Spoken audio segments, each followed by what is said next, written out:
Alright, for the documentation part of this whole aspect, you can use an Esky head with RC root pieces on a CX3. It goes on pretty straightforward. A little bit of wiggle in the, what do you call it there? A little bit of wiggle in the stabilizer bar. That's a pain in the ass. Same with the bottom. Use the RC root parts, they go right in. If you're using like the Eflite parts, like that one, like the rotor head for that one, you got to have these two little brass washers you get with the RC root stuff. They look like those right there, teeny weeny little some bitches. Because yeah, you need them to put the space between the blade grips and stuff.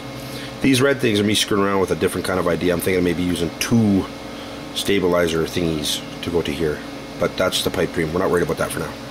Machining and work aspect. Okay, I have Eflite and Esky servo rods. Okay, pull the rod out. You have to cut like a couple mils off each one, right? Take a rod, cut that some bitch right at the threads there, right? I took about 3 extra mils off, and then you screw them together, and then do some trimming with a utility knife, razor blade, whatever you got handy. Don't cut your fingers, and you got to make sure they're the same height. Both of these have to be the exact same height. Where's the other one? They have to be the exact same height, or your freaking swash plate will be a pain in the ass to put together. You guys were asking about machining. Oh, dude, yeah, pain in the ass to do the bottom one here. Let me show you. Because these things here, the blade grips from the Eflite, or sorry, Esky, they have these little things that knobbies right here. You have to shave the shit out of this thing because that's initially round where this silver part is here, and here it's initially round, eh? So you have to shave the shit out of it. You know, sandpaper. I used a file and sandpaper, and I got them relatively close. You'll notice the bottom of this, there's no blue left on it. Hell, I've pulled layers and layers of aluminum off here with sandpaper, just going around and around and around. Same with this here. This is the Esky purple anti-rotationary collar. You notice how shiny that sumbitch is in the middle. That took me about 3 hours with sandpaper rolled up into like a little coil, like a little spool. See if I have a piece now. It's all done. You know, rolled it all up and then stuck it inside and spun that sumbitch hours and hours and hours. But as you can see, it's pretty slick now, man. It goes to get screw it. Where is that sumbitch? As you can see, it goes together pretty slick. All right. So yeah, I'm gonna give you an update here in a little bit while, and I'll let you know what's going on soon. So now you can see that that's the lower one put together. You see, and it's got quite a bit. It's got quite a bit of movement. More than enough, obviously. I know it looks pretty gimpy, but yeah, it actually moves quite freely. Alright. More to come. Oh yeah, don't forget, you gotta have those little brass sons of bitches in there. See that? Those little brass bastards. But yeah, you'll batch very nice. Alright, all put together, just about ready to button it up. As you can see, I've got the blade, the factory or blade CNC aluminum rotor head with Esky grips. CNC frame, CNC micro Heli swash blades, the SE 180s, factory electronics, hey. Slung to the bottom there is my battery monitor, and then again the top one there, you know, factory blade CNC rotor head and Esky blade grips, and the swash plate and everything else. So I'll button her up and we'll do a quick wind up for a few minutes and then we'll go play. Alright boys, so when you go from the factory stabilizer bar to this LED bar, you'll find that you lose almost a full gram of weight. Now, losing a gram on a helicopter is phenomenal.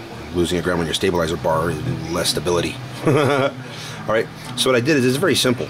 I bought some really tiny washers, comme ça, and put 2 little nuts on the end. Now, you have to use your factory Eflite connecting rod here, so it's not a big deal, but I put 2 on the side that the link will be on, and then I have 4 on this side. Again, I'll have 2 nuts on there. Hey, remember, thread locker, your friend. But make sure you put thread locker on, and then when you put it together in this configuration with 2 here and 4 on this side, you're actually even weight. So you're exactly what you're taking off is what you're putting on. Now, on mine, I actually put a couple extra on. Mine actually weighs 0.2 grams over factory, but my helicopter's not very stable, or I'm not.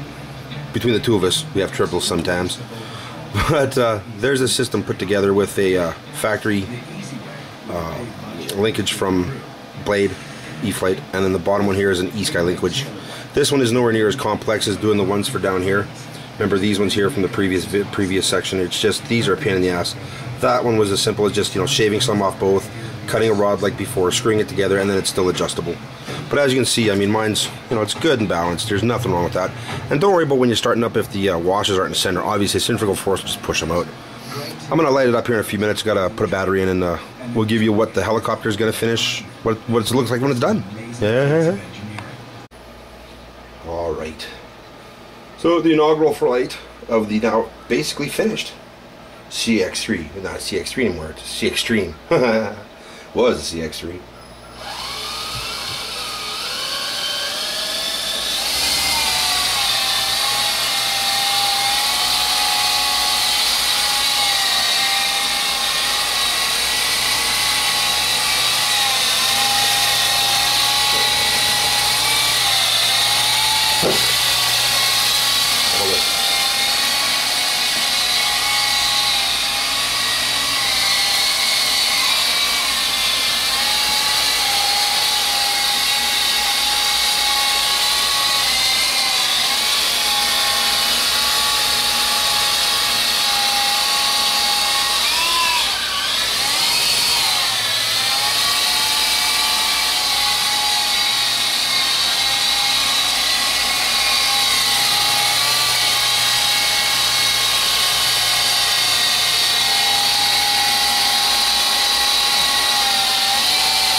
Yippee.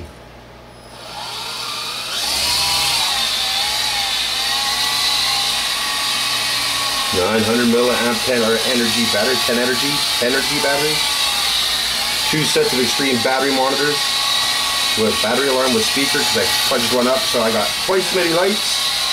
CNC micro Heli frame, CNC micro Heli swash plate, Eflite CNC upper and lower rotor assemblies, Esky blade grips, extreme rotors. I have RC, what are they called? Nuts, I forgot his name. FlyRcRiveSud. I gotta thank Sonny because it was his grips that led me to this kind of chaos. And I got him in case this thing ever sucks and comes apart. I still got those RC parts.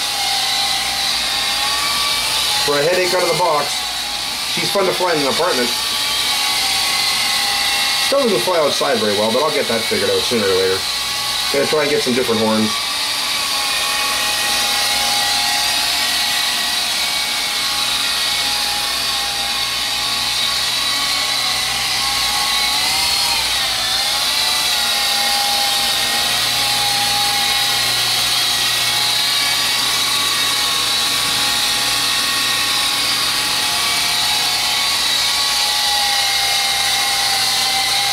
Check out the rotor with the light.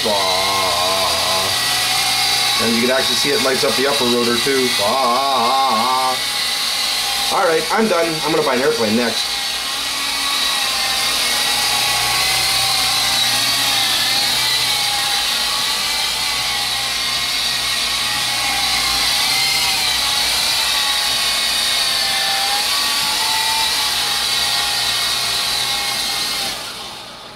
Alright boys, have a good one.